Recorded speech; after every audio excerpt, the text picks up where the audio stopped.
Welcome everyone again to another video in Biology 2, and this time around we'll be discussing about SLG 2.2 or Module 2.2, wherein we'll be talking about overview of the molecular dogma. So we'll be looking at different things, particularly with our objectives, wherein we want to relate the different properties of the DNA with its ability to be replicated, transcribed, and translated into useful information. So there will be three important things we'll be talking about from this point on: replication, transcription, and translation. But we'll be starting first with the first process, which we call as replication.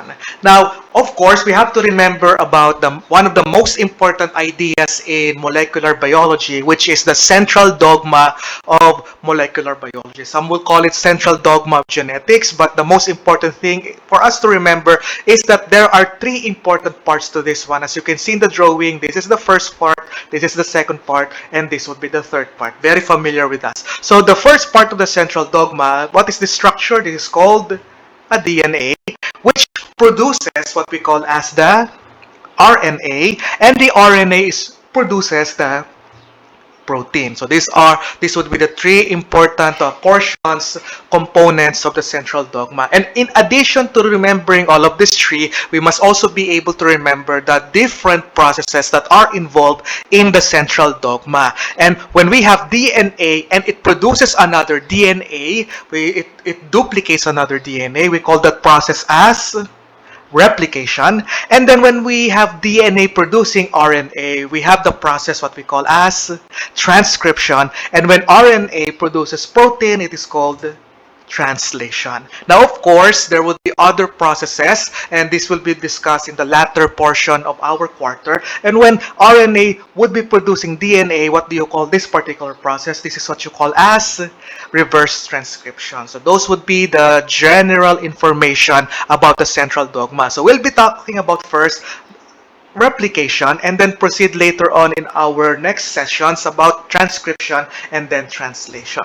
Now, what is replication? Replication is the process of copying DNA before cell division. So in other words, we are duplicating the copies of DNA, and that is what we call as replication.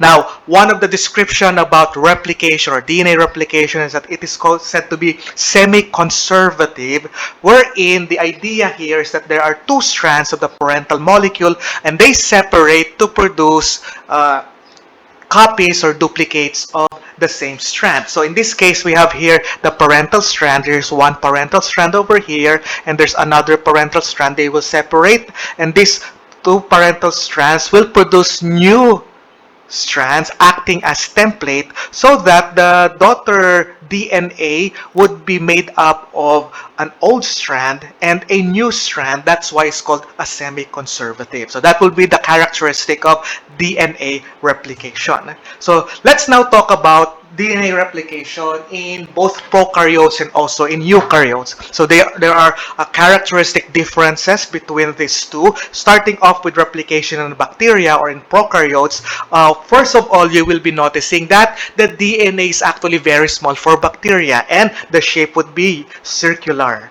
Now, please do take note these important things. First of all, as you can see, the double-stranded circular DNA in this prokaryote, E. coli, or this bacteria, there is what we call as the origin of replication. And the origin of replication is where all of the replication will be starting. And characteristically for prokaryotes, there would be one origin of replication, or probably usually one origin of replication, generally speaking. So we can see here that this is the origin of replication. This would be the double-stranded DNA. What happens next would be that this origin will open up, and we'll be discussing that a little bit later. And then you will be producing daughter strands here, and this will be opening up into two directions, one going to the left, the other going to the right, until you are able to produce what we call as the replication fork, and you also call the whole structure as the replication bubble. So the replication bubble will have one old strand and then producing a new strand,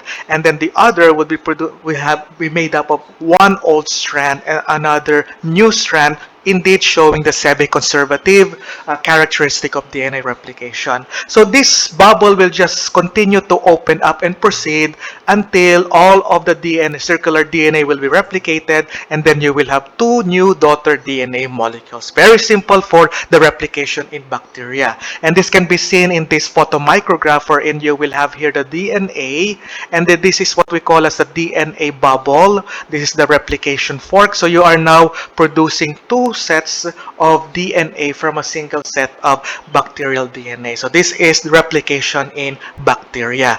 But for eukaryotic replication is quite a little bit more complicated. We have here first of all, the difference would be if the prokaryotic DNA would be circular, the eukaryotic DNA will be generally linear, as you can see over here. And in addition to that, eukaryotic DNA is so long that instead of just having only one origin replication, you will have several origins of replication for the eukaryote. And the reason for that is because since the DNA is so long for eukaryotic organisms, if you only have one origin of replication, it will take a long time before it is truly replicated. So there is a need for several of this origin of replication, which causes it to open up into several replication bubbles, and then eventually, so you have here the daughter strand being produced here, and then you have the old strand, again semi-conservative characteristic of DNA replication. In this case, there are several of these replication bubbles, and then eventually all of this will join together, the bubbles will join together, eventually producing two daughter DNA molecules for the eukaryotic replication. So that's a few of the major differences between eukaryotes and also prokaryotic replication.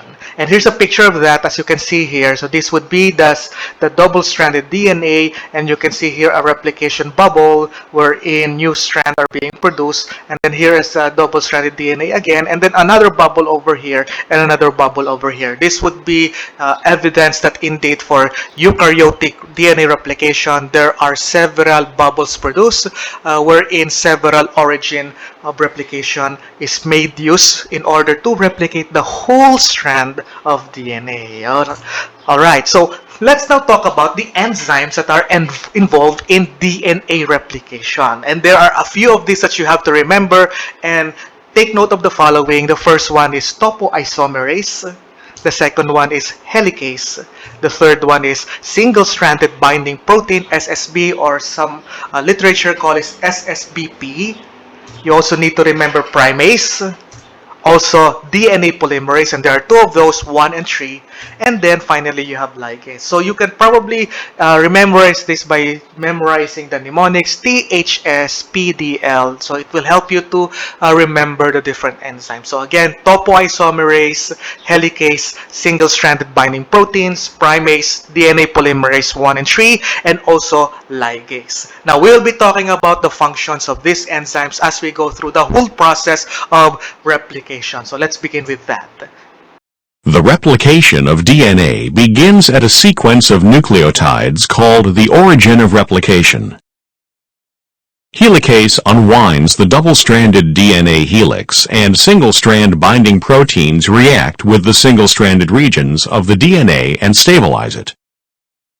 DNA polymerase III is the major enzyme involved in DNA replication.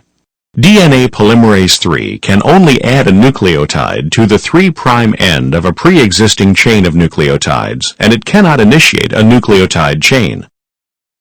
Therefore, an RNA polymerase, called a primase, constructs an RNA primer, a sequence of about 10 nucleotides complementary to the parent DNA. DNA polymerase III can then add deoxyribonucleotides to synthesize the new complementary strand of DNA. Because the two parent strands of DNA are antiparallel, they are oriented in opposite directions and must therefore be elongated by different mechanisms. The leading strand elongates toward the replication fork by adding nucleotides continuously to its growing 3' end. In contrast, the lagging strand, which elongates away from the replication fork, is synthesized discontinuously as a series of short segments called Okazaki fragments. When the DNA polymerase III reaches the RNA primer on the lagging strand, it is replaced by DNA polymerase I, which removes the RNA and replaces it with DNA. DNA ligase then attaches and forms phosphodiester bonds. The DNA is further unwound, new primers are made, and DNA polymerase III jumps ahead to begin synthesizing another Okazaki fragment. For simplicity, DNA polymerase III has been depicted as separate units, one acting on the leading strand and the other acting on the lagging strand.